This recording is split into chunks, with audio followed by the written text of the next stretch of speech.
Today, we're diving into the dark and twisted life of the infamous Marquis de Sade.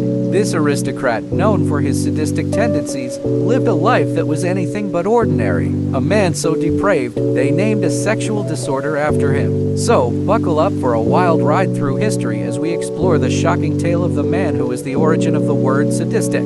Our story begins with the birth of Donatien Alphonse Frenois, the man who would become the Marquis de Sade. Born into luxury at the opulent Hotel de Conde in Paris, it seemed like he was destined for a life of leisure, but his family life was far from ideal. With no siblings and parents who endured heartbreaking losses, young Donatien grew up without much guidance. When he was just a boy, his father abandoned the family, and his mother joined a convent, leaving him all alone in the Grand Palace. The servants, however, spoiled him relentlessly, indulging his every whim. As a result, he grew into a rebellious and spoiled child with a growing temper. One of his playmates was Louis Joseph de Bourbon, the Prince of Conde, a close relative of the king. However, Donatien's temper and disregard for social rank made their interactions explosive. One day, a disagreement between them turned violent, with Donatien brutally beating the young prince. It was a chilling foreshadowing of the darkness that lay within him. As he grew older, Donatien's uncle sent him to a prestigious school in Paris, Lycée Louis le Grand. Surprisingly, he made a good impression there, thanks to his tutor, Abbé Jacques Frenois Emblet, who saw a good heart in him despite his passionate temperament. But school discipline was strict, and Donatien frequently faced flagellation as punishment for his misconduct. Instead of deterring him, it only fueled his obsession with such acts, which would become a central theme in his later life.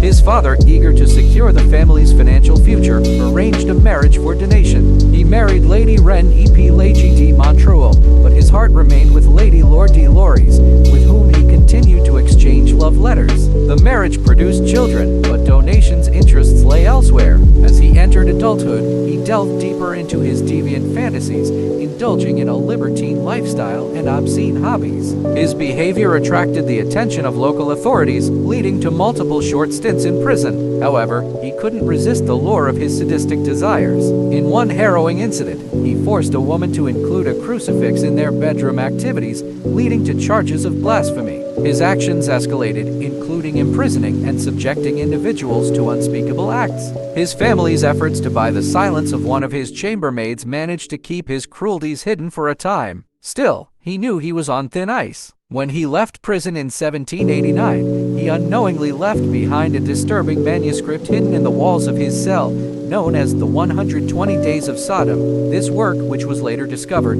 is so disturbing that it defies description. De Sade's life took another dark turn when he was falsely lured to see his dying mother, only to be captured by the authorities and imprisoned once more.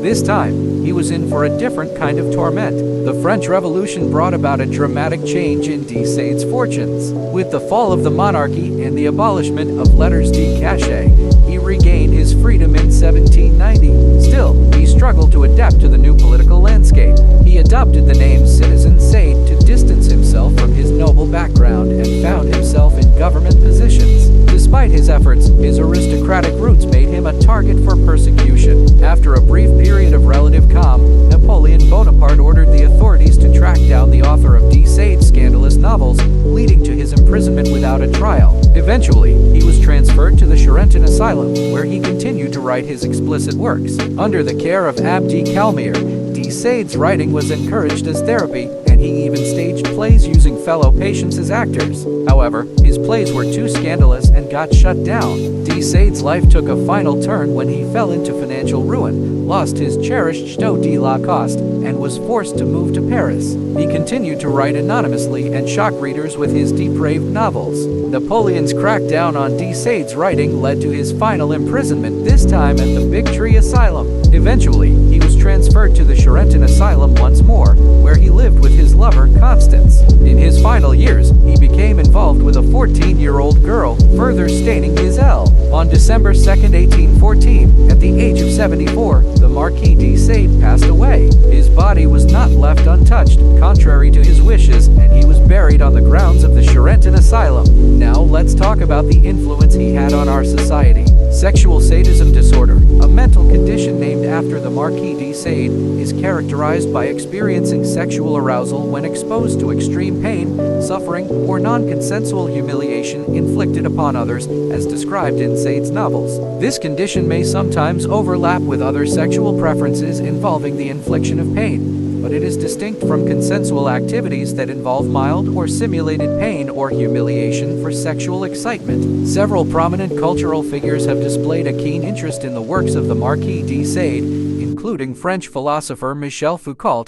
American filmmaker John Waters, and Spanish filmmaker Gisés Franco. Additionally, poet Algernon Charles Swinburne is known to have been significantly influenced by Sade's writings. Nikos Nicolaides' 1979 film, The Wretches Are Still Singing, adopted a surreal aesthetic inspired by the Marquis de Sade. Sade's ideas have also left their mark on romantic and decadent authors such as Charles Baudelaire, Gustave Flaubert, and Rachilde, contributing to the rising popularity of nihilism in Western thought. There is speculation that Max Stirner, the philosopher of egoist anarchism, may have been influenced by Sade's work as well. It is worth noting that serial killer Ian Brady, who, along with Myra Hindley, committed the notorious Moors murders in England during the 1960s, was reportedly fascinated by Sade. During their trial and subsequent appeals, suggestions were made that the tortures inflicted upon the children, including the recording of their screams and pleas, were influenced by Sade's ideas and fantasies.